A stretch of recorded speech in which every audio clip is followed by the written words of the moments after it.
And welcome in to another edition of PennLive's Blue-White Breakdown, Penn State podcast focused mostly on Penn State football. But in the spring, we're going to talk some college basketball at the end, big time of year. Penn State hired a coach. As we tape this, I'm Bob Flounders, joined by Dave Jones in his studio in Downingtown.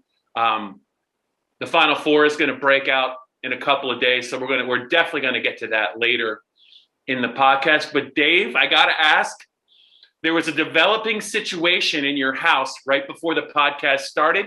Kaiser, your German Shepherd, was in a tense stare down. What other kind are there? With a squirrel. Some of the local squirrels apparently do not know the turf, and this is what happened. You know? They don't understand who they're dealing with. This guy, it had to be like 5 or 10 minutes. This guy is just crawling up on the windowsill, looking in, peering in, scratching himself, browsing around for, that's right underneath the bird feeder. How thick is that glass? I hope it's thick enough. It is. But I mean, as you said, squirrels always know what they can get away with, and they take liberties sometimes. They're. How do you think they came up with the phrase "squirrely"? I mean, that's what it's all about. That's it, right there, Dave. Dave, let's move it along. I hope your dog's doing well. Greg Pickle, I know, is listening in on our podcast. He's producing it, I believe. I hope Lola, his newly minted 4-year-old golden retriever, is doing well. But Dave, let's talk a little Penn State football. I think you had a chance to participate or listen in on a couple of conference calls this week, if I'm not mistaken. Anything striking your fancy as Penn State's about halfway through spring drills? I was taken with Taylor Stubblefield. I was talking with Greg last night after that teleconference, and I was just monitoring. Sure. Mind you, I didn't have any questions to ask. I just was hanging out, seeing what would transpire between Franklin and Taylor Stubblefield. Yeah. I was actually drinking a glass of wine. I mean, if someone wanted to get it, I was like pouring down wine. But Stubblefield seems to me to be, I don't know, he seems like a coach in that sweet spot between when they're not quite, don't quite have their feet under them, when they're too young, and when they're really all in on their business and very enthusiastic, even in March, April, about what's going on. I just sometimes you can tell in a guy's tone of voice that he's not just spouting the party line, that he really believes what he's talking about. And I think he's very encouraged about Parker Washington, Jahan Dotson, and a bunch of guys nipping at their heels that might finally change the whiteout room at the school. And we saw beginnings of that last year with those two guys and some guys behind him. So with Yurcich, maybe the field gets stretched with this offense the way it needs to be. I would say this, Dave, one thing I've noticed with James Franklin, and I think he's done this is definitely something he's intended to do.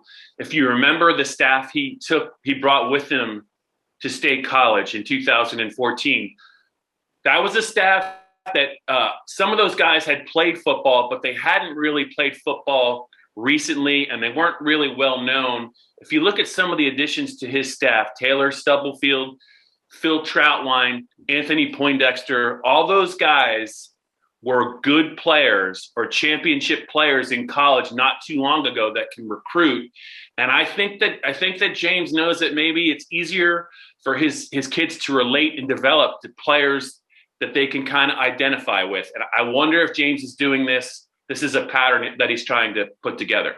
Well, you're never going to be able to, even his first staff here. Remember all those guys, a lot of that staff had stayed together through Vanderbilt and here for a couple of years. Yeah. A lot of those guys had been with him for 4 or 5 years. Man, that time is over because the money is so good in coaching to make one step up from position coach to coordinator can make you get double your salary. And then if you become a head coach, that quadruples your salary. And we're talking millions of dollars. So the days of being able to keep a staff together are over. But also, if you want to be in this atmosphere today with name, image, and likeness about to explode, with the transfer portal running, I mean, there's 1,000 guys in the college basketball transfer portal. Yeah. I mean, that's insane. Yeah, we're probably in a stage here in both sports, both revenue sports, where guys are just learning that the grass isn't always greener, and maybe it'll temper down just a little bit. But right now, it's a young man's job. That's what I'm getting to. I mean, sure. it is a young man's job, and if you don't want to deal with this as a head coach, you better get out, because you're going to be constantly switching in players, switching out players, switching in assistant coaches, switching them out. It's going to be a nonstop Wild West, and I don't see any end to it. So you'd better find those guys. I think that's a good point, Dave. One thing that interests me, I listened in on the James Franklin call before the Taylor Stubblefield call on Wednesday. This actually got by me, and I'm glad that James brought it up. James has mentioned, since he hired Mike Yurcich, the need for the Lions to play with tempo in their offense, to speed up their offense, to force the defense to maybe limit substitutions, to force them into maybe making some bad decisions, to tire them out. But that wasn't the interesting part. He said, and the more I thought about this, he was right, obviously. They've never played with tempo. That they never played with tempo. Even with Moorhead, even when they would go to the line of scrimmage quickly, they wouldn't snap the ball quickly. They would get up to the line with Moorhead, but then it was a matter of trying to react to the defense and do something that the defense wasn't prepared for with the personnel they had in the game. Right. What he's talking about is just go, go, go, go, go. Billy O'Brien's NASCAR offense. Well, what it is you remember the Ticket City Bowl with Houston? I mean, that was actually a very good example of real hurry-up offense in college football. And Penn State had that really good defensive line, and they couldn't keep it rendered them meaningless. 30-11. So 30-11. 30-14, wasn't it? Might have been 11. Might have been 14. I don't know. You're right. 30-14. Yeah. I don't argue with me about trash bowl games, man. Okay, I won't. I'm a that was a trash. That was one of the all-time trash bowl games in recent NCAA history. Have we ever been to a trashier bowl game than that? I don't know. I don't think so. It was just it was a low fitting way to end up that year. Let's just put it that way. Yeah, well, let's not get into that. But tempo can do that, and if Yurcich wants to do that and he thinks he has the guys to do it, hey, that's a way to counterpunch this league, because I can't think of anyone Minnesota did it for a little while, but they weren't devoted to it. Yeah. No one's really done that like they do in the Big 12, like they have done a lot in the Big 12. Well, sometimes you do it even if you don't have talented players. Billy O did it because that's how you tire out a defense that might be more talented than your offense. Right. You know what I mean? It's if your offense is synced up to do it, you don't actually need super talented players. You just need really smart players who can kind of that are in shape, obviously, that can get the job done. I think actually Northwestern did it 20 years ago, 21 this year. They were the first. It's an equalizer. Yeah, they were first to put that in. But back then, defenses, those old stodgy the Big Ten defenses, they would have 3 linebackers in all the time, or even 4, trying to guard 5 wideouts. So the Northwestern quarterback, Zach Kustok at the time, just located where's the linebacker covering my slot receiver. Oh, there he is. Get up the line, boom, and they get right back up the line, boom. And it was relentless. You can't do that anymore because they're going to have packages in that will fight that. So it's really just about tiring the defense out when you feel like they can be. Yeah, and I think Penn State fans should really be prepared to see that, because I think James wants at least to experiment with it, because I think he's wanted to do it for a while. And I think he's been frustrated that they haven't been able to do it for a while. I don't think he hasn't had enough viable wideouts to do it. Well, it's that, but I think that the OC's got to really, really know what he's doing when he implements it. And he had Ricky Ronnie for 2 years, not really a lot of experience as an OC. And I just don't know. I don't know that Kirk. I don't know that he was comfortable doing it. I know you touched on the fact that they did it a little bit at Minnesota, but I think James wanted to really see how far he could go with that. But it does take some wideouts, but it's really, Dave, isn't it really about spacing too? You don't necessarily have to have great wideouts either. You just the threat of the spread. I think you can play some tempo football. Yeah, but they haven't had real good deep threats since 2016. So maybe this team has. KJ Hamler's offended, but sure. Well, I'm talking about a volume of them. Yeah, right. Correct. Where you can run verts with 4 guys at once. And that's what spreads the defense out. I mean, the old air raid that came from Texas Tech 20 years ago, that's the ultimate of spreading the defense vertically, because that's what you want to do. Right. I don't know if they're to that point yet, but you also need a quarterback who can make quick decisions, see things. You could argue maybe they haven't had that recently either. Big spring for Sean Clifford with that. I agree. I think his decision-making has to improve. He can do some things very well, but last year, I think you and I would agree, they were decision-making, holding onto the ball. He's got to get it out. It's got to be out quick, and I think Mike's got to coach that up. And Shiraka took the hit for that. I don't know that they had time to implement everything they needed to do to learn a new offense, teach Sean how to react to this, that quickly. I mean, they had so few workouts, so few practices, then the season's off, the season's on. It really paid a premium to staffs with stable staffs of guys who already knew what they were doing. You're putting in a new offense with a new coordinator and an old quarterback. That's hard. That's hard for the COVID season. I think that was part of their problem.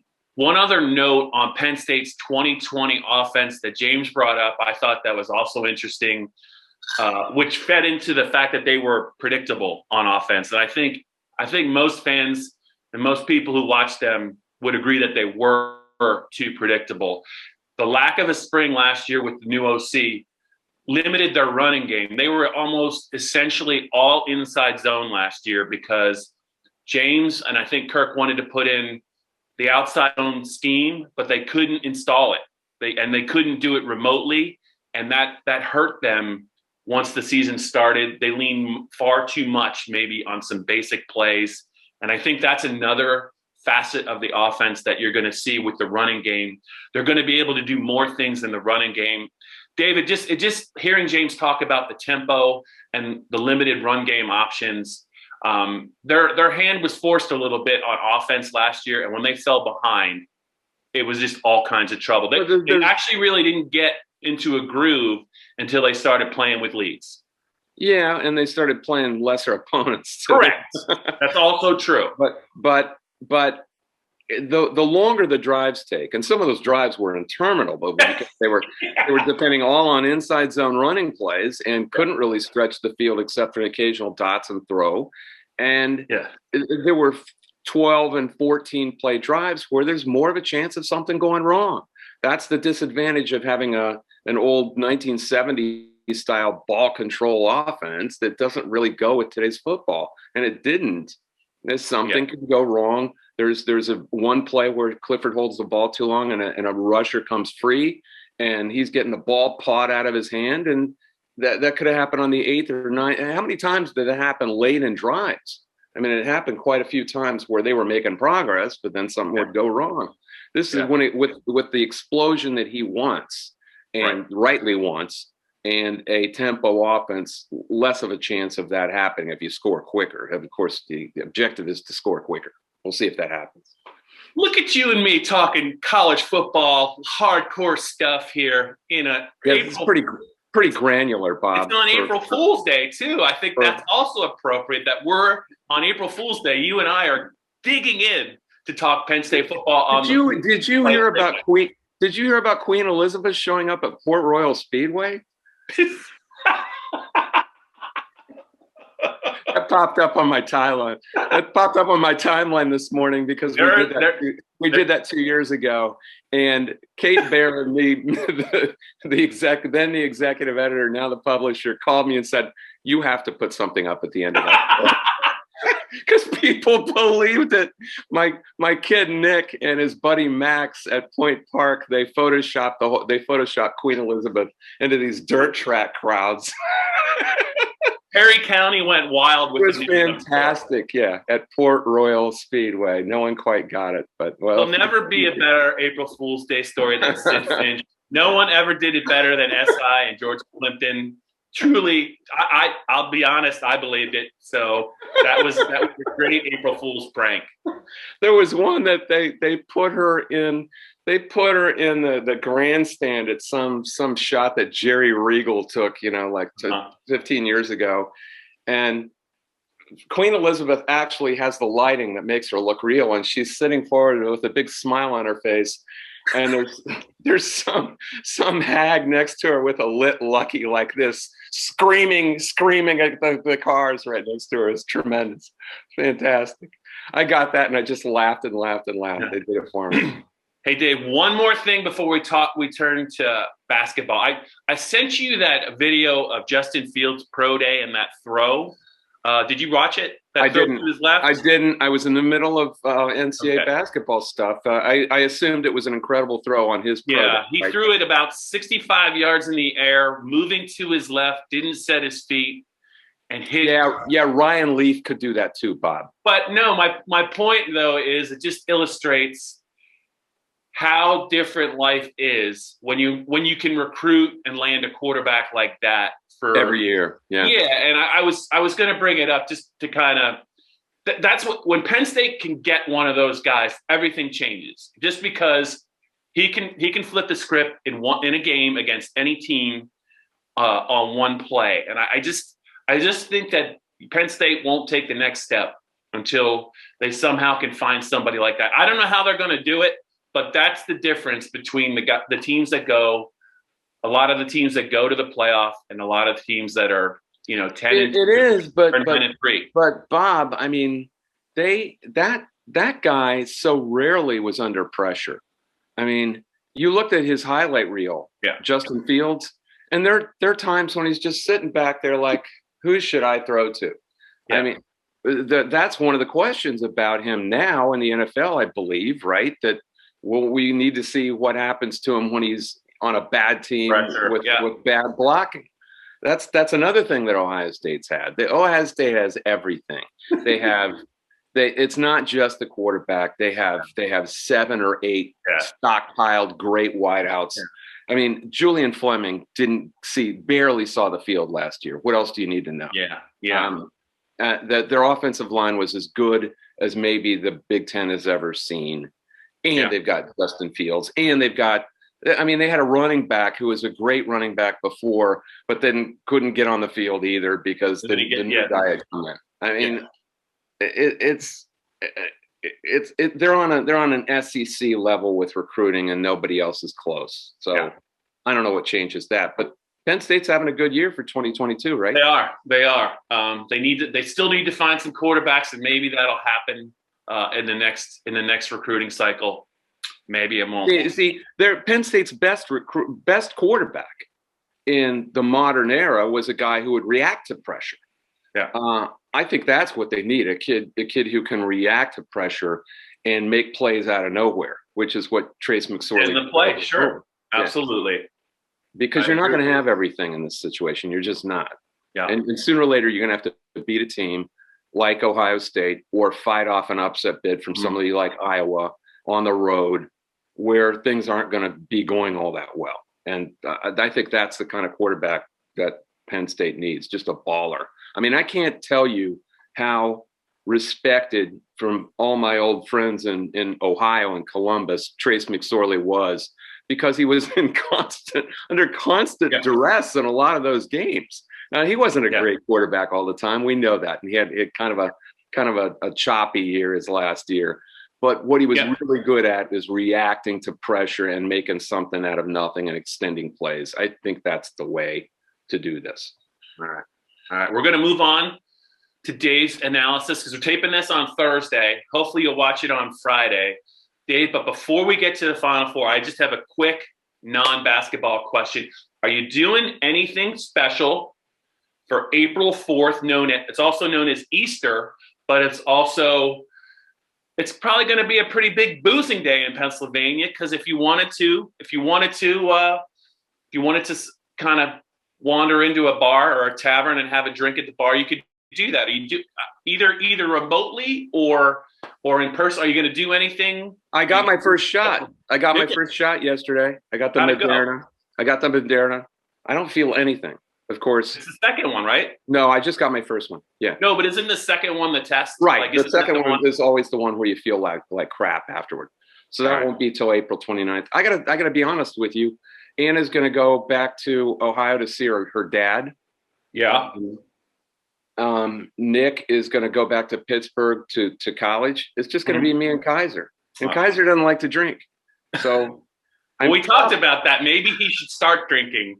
Maybe that'll lower his anxiety when he's getting into a stare down with squirrels. No, we'll just walk around a lot in the spot. I'm not where you are, Bob. All right. I mean, every weekend with you. Every weekend, isn't it? Isn't it? Huh? Isn't it this? I can't confirm or deny that, Dave. What I can do is ask you real quick, because we got to get to Penn State and Micah Shrewsberry, but real quick, what Gonzaga has done this year, how they look, how effortlessly they execute on offense.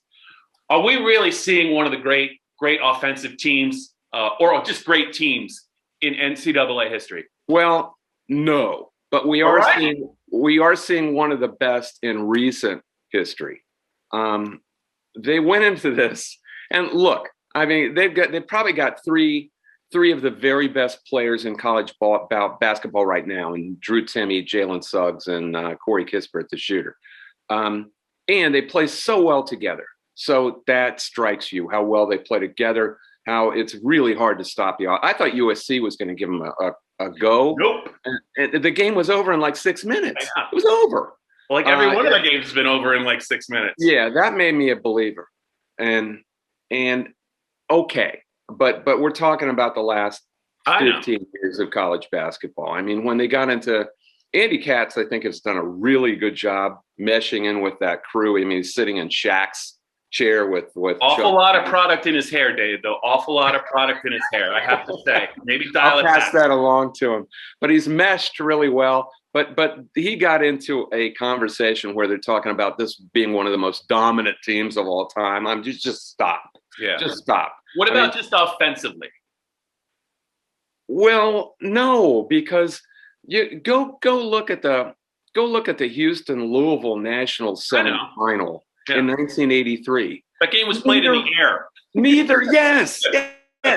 Neither one of those teams won the national. No one never. I think the time of average possession time in that game was 6 seconds. It's amazing. I talked to Hank Nichols like about 10, 15 years ago when he retired from NCAA fishing and did a story for Basketball Times on him.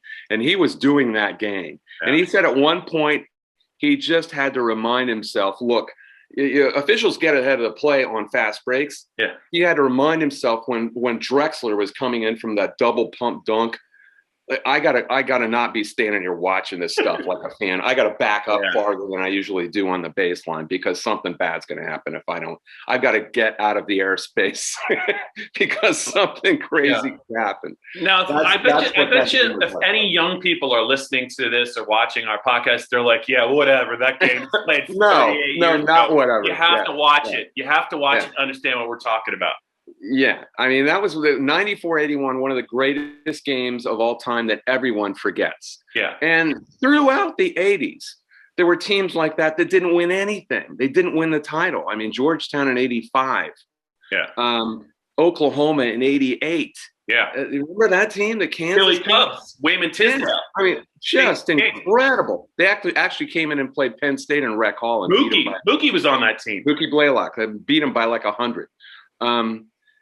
But it was a different time with juniors and seniors playing every year and then finally going into college. That all began to change in the mid-90s. Sure. So I would say up to 95 and then after 95, since 95, yeah, you're right. Gonzaga one of the great offenses of all time. I do think they're going to Baylor will give them a go. I don't know if Baylor can beat them. Yeah, but it's going to be. We are already advanced ahead because there is no way in hell that mutt UCLA team is going to beat them. I mean, what are they doing there? What are they doing there? Yeah, I know. What are they even doing there? It's such a Mick Cronin team. I mean, what? This team barely made the tournament. They needed everything they had to beat a crappy Michigan State team, and here they are. It's kind of an indictment of this is what I'm talking about. It's kind of an indictment of the current age of college basketball. And the other game is Houston. Houston barely beat Rutgers. We could actually have Rutgers in the Final Four. Yes. Have you considered that? Because I have not considered that. That could have happened. That could have easily happened. They would have met Oregon State. Yeah. And they could have been in this. We could have Rutgers in the Final Four. Real quick, what's up with the 7-foot guy from Baylor with the mullet? What's up with that? Everything comes back around. What's up with that? Brandon texted me during that last game and said he's like an uppercase Trent Buttrick. Now you don't know who that is because Mark Brennan for everyone. Mark Brennan of longtime Penn State beat Fight on State. Used to Fight be on State. Yeah. That kid. Everything comes back around. That's the way I look at it. Now, what we're waiting for is short shorts, but I don't think it's going to happen. So who do you have since your Michigan team finally to go out like that too? I mean, I just think that I would prefer to see Gonzaga and Baylor because I don't, like you said, if it's going to be if there's an upset in the semis, I don't know how watchable the final's going to be. No, I don't. I can't see there being. I think Baylor's best game could at least make it pretty interesting going into the second half. Yeah, and I think Baylor's best game is ahead of it. Yeah, I don't think they've played a complete game yet, and I don't see Houston beating them. So I think we're going to see a good final. But man, the other takeaway is Big Ten in this tournament. Again, this was supposed to be their year. 9 teams in the field. 0 left in the Final Four. No championships in 21 years. I mean, the Big Ten. This is the Big Ten we're talking about.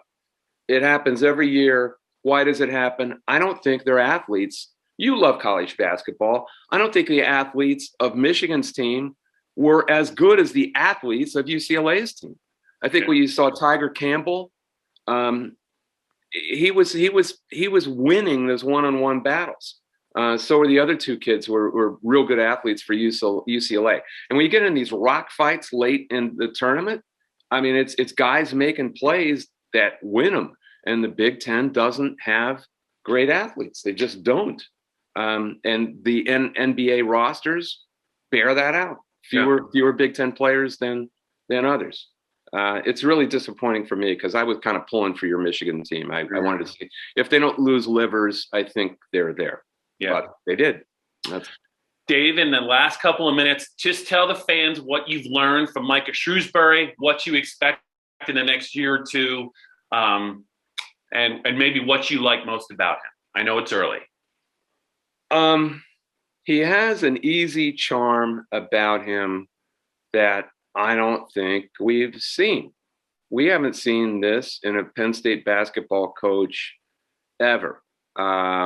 I mean, you got to go back to Dick Harder was kind of a hard-ass military guy. And then you had Bruce Parkhill, who was a nice guy but hated recruiting. He didn't even want to recruit.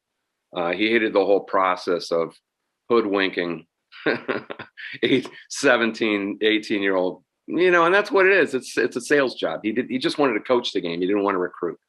And then you got Jerry Dunn, who really didn't have much personality, and Ed DeChellis, who was in the days when Ed was Bruce's assistant. Their wives used to call them doom and gloom because they were constantly thinking of what could go wrong. Kim DeChellis used to joke about them. I mean, these are not upbeat personalities. Yeah. And then Pat Chambers was constantly Mr. Salesman, like a plastic salesman. Just constantly spewing the sloganeering. Glowing review of Penn State's coaching history by Dave Jones. Next guy up.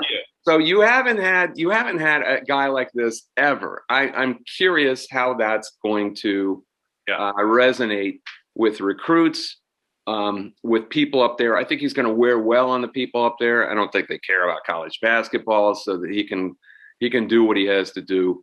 It's all going to be about recruiting. He got Adam Fisher on his staff right away, and Adam Fisher is a proven recruiter who was under Jim Larrañaga at Miami, and really can.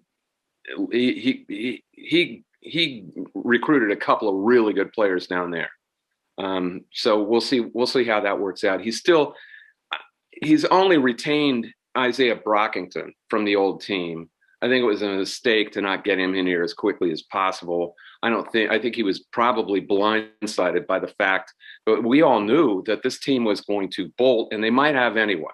They might have anyway because they were bitter about Chambers' firing, about never having it explained to them by the administration, by Sandy Barber. But someone needed to clue him in that could happen. Maybe he could have shown up right away, talked to them in person, and saved a couple of the players. It doesn't look like that's going to happen. Jamari Wheeler's going to Ohio State officially. I think everyone else is out to shoot except for Brockington. So he's going to have some lean years the first couple. There's no getting around it. He's got to go in the transfer portal and find a couple players just to patch together a lineup, because it's really hard to lose your 5 of your top 6 players. And it's catastrophic. He's going to have an expansion team. And that's just all there is to it. Another Penn State guy goes to Ohio State. It's different sports, same old story.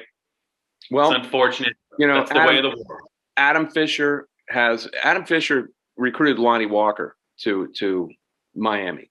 I mean, yeah, he's a really good first step. So you get a couple of guys like that who can really spend all their time. Recruiting's a young man's game too. And James Franklin's doing the same thing. He has to build the same kind of staff that James Franklin did of 35, 40-year-old guys who basically are signing up for having no life. Kind of like you, Bob, just drinking and boozing all the time. Isn't that what it is? It's not untrue, Dave. It's not untrue. It's not untrue. I'm not going to tell any lies on the Penn State blue-white breakdown. You might be onto something. You might not be. I don't know. You know what? If they could just get Jimmy Chitwood, the guy from Hoosiers, great drive-by shooter. He never missed. They could run the picket fence with Dennis Hopper as an assistant.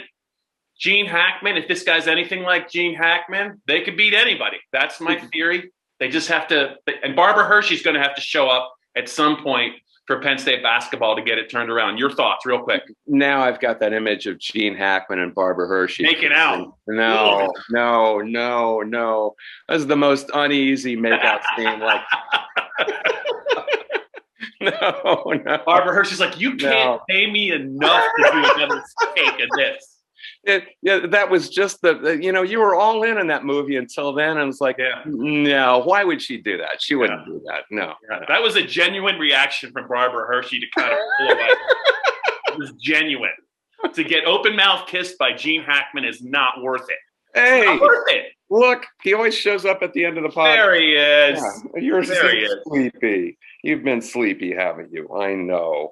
Kaiser, happy Easter. Dave, happy Easter. We'll talk soon. Enjoy the Final Four. This has been another edition of the Penn State Blue-White Breakdown Podcast.